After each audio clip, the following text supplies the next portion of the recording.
सनातन का झंडा गाड़े रहिए, कायदे में रहेंगे तो फायदे में रहेंगे। कायदे में रहोगे तो फायदे में रहोगे, ये कह रहे हैं आचार्य धीरेन्द्र कृष्ण शास्त्री, बागेश्वर धाम के पीठाधीश्वर।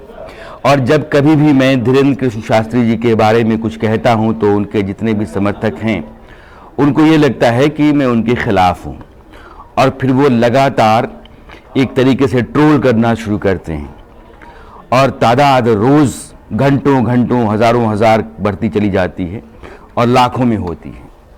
लेकिन यह जो बयान है उनका कि सनातन धर्म के जितने भी धर्मावलंबी हैं, साधु संत समाज है, वो संगठित हो गया है, एकजुट हो गया है। अब इसके खिलाफ अगर तुम बोलते हो या कोई बोलता है तो फिर कायदे में नहीं हो, और जब कायदे में नहीं हो तो फायदे में नहीं हो। तो कायदे में रहोगे तो फायदे में रहोगे, ये जो भाषा है, इससे जो ध्वनि निकलती है वो धमकी की है। अब सवाल ये है कि सनातन क्या, धर्म क्या, हमारी संत परंपरा क्या, संतों की भूमिका समाज में क्या, और इन सब के लिहाज से धीरेन्द्र कृष्ण शास्त्री क्या। मैं ये मानता हूं कि वो संत हैं, क्योंकि उनका जो जीवन है वो सादगी का है, समाज में लोगों को धर्म के मुताबिक चलना सिखाने का है। लेकिन कुछ चीजें ऐसी हैं जो ना सनातन का हिस्सा हैं ना संत परंपरा का हिस्सा हैं। उनके गुरु जी हैं रामभद्राचार्य जी। रामभद्राचार्य जी की प्रतिष्ठा देश में इतनी अधिक है कि पूछिए मत। भारत की सरकार ने उनको पद्म भूषण दिया। क्यों? क्योंकि वो दर्जन भर से ज्यादा भाषाओं के जानकार हैं। उनको दिखता नहीं है, लेकिन समूचे धर्म ग्रंथ रटे हुए हैं। जब राम मंदिर विवाद चल रहा था तो कोर्ट में उनको इसलिए बुलाया गया क्योंकि धर्म ग्रंथों का विवरण जो है वो कोर्ट के सामने रख सकते थे। उन्होंने धर्म ग्रंथों से पुराने राम जन्मभूमि के स्थान को सरयू के से दूरी के आधार पर बताया कि किस श्लोक में, किस ग्रंथ में कहां लिखा हुआ है कि यह दूरी है और यह जो है वो राम जन्मभूमि है। उसको कोर्ट ने मंगाया कि उस धर्म ग्रंथ को लाया जाए, और वो सही था। तो रामभद्राचार्य जी भारत की संत परंपरा के अद्भुत और उद्भट संत हैं, और उनकी तरह के बेहिसाब संत हैं। लेकिन सनातन यानी कि जिसका आदि नहीं है, अंत नहीं है, चलता रहा है। वेद हैं, पुराण हैं, उपनिषद हैं, रामायण है, महाभारत है, योग है, पतंजलि योग सूत्र, आयुर्वेद है। ये सनातन की एक संपन्न संस्कृति और परंपरा जो चलती आ रही है, उसने समाज को खड़ा किया, परिवार को खड़ा किया, एक मर्यादित जीवन खड़ा किया। इसलिए सनातन जो है उसका धर्म वो वह धर्म नहीं है कि सिर्फ पूजा पाठ यज्ञ संस्कार कर लिए या मंदिर गए और जल चढ़ा करके आगे में कहा कि हम धर्म के मुताबिक काम कर रहे हैं। धर्म जो है व्यापक अर्थों में सनातन लेकर के चलता है। परिवार में, समाज में, राष्ट्र के अंदर व्यक्ति की अपनी कौन सी भूमिका आदर्श होगी, यह सिखाता है धर्म। एक व्यक्ति के पास जो दायित्व हैं, उन दायित्वों के निर्वहन के लिए निर्देशित करता है धर्म। एक बेटे का दायित्व क्या है, एक राजा का दायित्व क्या है, एक पत्नी का दायित्व क्या है, पिता का दायित्व क्या है, यह भी धर्म है। कई बार आप कहते हैं कि पुत्र धर्म का पालन करना है। तो सनातन ने धर्म को जीवन शैली बना के रखा, संस्कार बना के रखा। इसके भीतर जब कभी भी आप धमकी, आप कहेंगे कि राम ने भी समंदर को धमकी दी थी, बात वो नहीं है। बात यह है कि सनातन को जो लोग समझते हैं, सनातन मैं समझता हूं, मैं पूरे दावे से नहीं कहता हूं, लेकिन मेरी समझ सनातन को लेकर के बहुत स्पष्ट है। वेदों की समझ है, उपनिषदों की है, पुराणों की है, गीता की है। तो उनकी जो व्याख्याएं, टीकाएं हैं, उनसे भी मैं गुजरा हुआ हूं।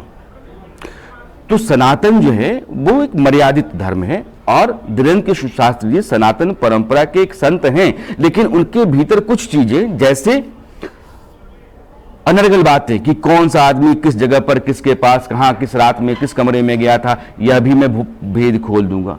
ये भगवान की ओर से दी गई शक्ति के आधार पर इस तरह की बातें बचकानी हैं, ओछी हैं, और वो धर्म को हानि करती हैं, संत की मर्यादा को गिराती हैं।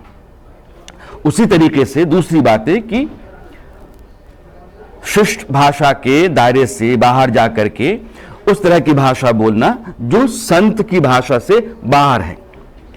संत का शिष्टाचार, उसका आचरण, यह सब कुछ जो है वो समाज को दिशा देता है।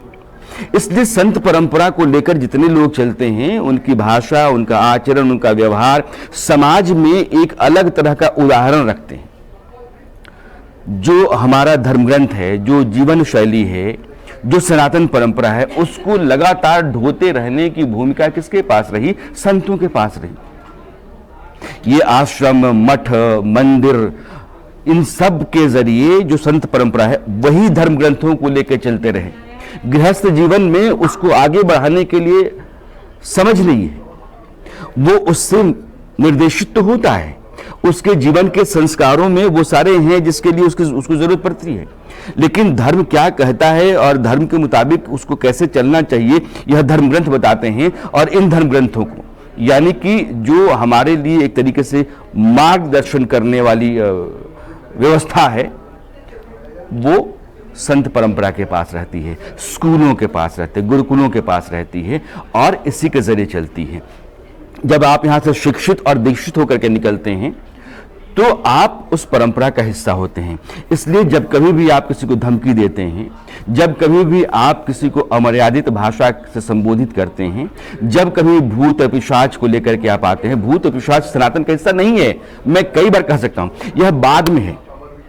जो हिंदू धर्म है, शेपक के तौर पे बहुत सारी चीजें आई, जैसे तुलसीदास का रामचरितमानस।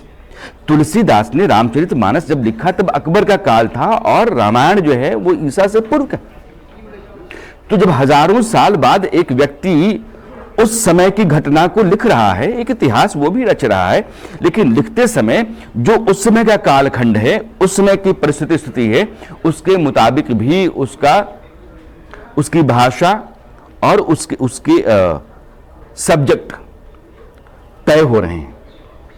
तो अब मानस भी हमारी परंपरा में है, इसमें कोई दो राय नहीं है, लेकिन ये सारी चीजें बहुत मर्यादित है। भूत पिशाच निकट नहीं आवे, महावीर जब नाम सुनावे। भूत पिशाच का मतलब ये नहीं है, मैं कई बार बोल चुका हूं कि यहां जब तुलसीदास जी कह रहे हैं तो वो कहते हैं कि जो ऐसी विपत्तियां जो दिखती नहीं है, वो अचानक आकर के आपके सिर पर जाती हैं, आपको घेर लेती हैं, उस तरह की विपत्तियों से बाहर निकलने के लिए आपके मन का शांत रहना, आपके मन के भीतर हनुमान जी के बारे में उनको याद करते रहना, उनका स्मरण करना, इससे होता ये माने चित्त शांत है आपका चित्त अध्यात्म से भरा हुआ है, आपका चित्त अच्छे भाव से भरा हुआ है। इसलिए आप निर्णय ठीक करेंगे, आप काम ठीक करेंगे और जो इस तरह की विपत्तियां आसन्न होती हैं, जो आकर के घेर लेती हैं, उनसे आप मुक्त रहेंगे। तुलसीदास जी ने भी नहीं लिखा, लेकिन हाँ, ये जो हमारे यहाँ शाक्त परंपरा है और उसके बाद भूत पिशाच है, ये बाद में आया। सनातन के जो मूल धर्म ग्रंथ है उसमें नहीं है। तो ये भूत पिशाच, लोगों को लुटाना, उनको हिलाना डुलाना, मंत्र पाठ करना, ये सनातन नहीं है। अनर्गल तरीके से लोगों के बारे में बोलना, वो संत परंपरा नहीं है, सनातन भी नहीं है। और बार बार धमकी के अंदाज में बोलना, यह भी एक अहंकार है और संत के भीतर अहंकार नहीं होता। उसका जो पूरा चरित्र होता है, उसका जो व्यक्तित्व होता है, वो आम आदमी के भीतर जो दोष होते हैं, उन दोष से वह मुक्त होता है, इसीलिए वो संत है। तो समन्वय का जो सिद्धांत लेकर के चलता है, जो समाज को, सन्यास को, दोनों को साध कर चलता है, संत वह है।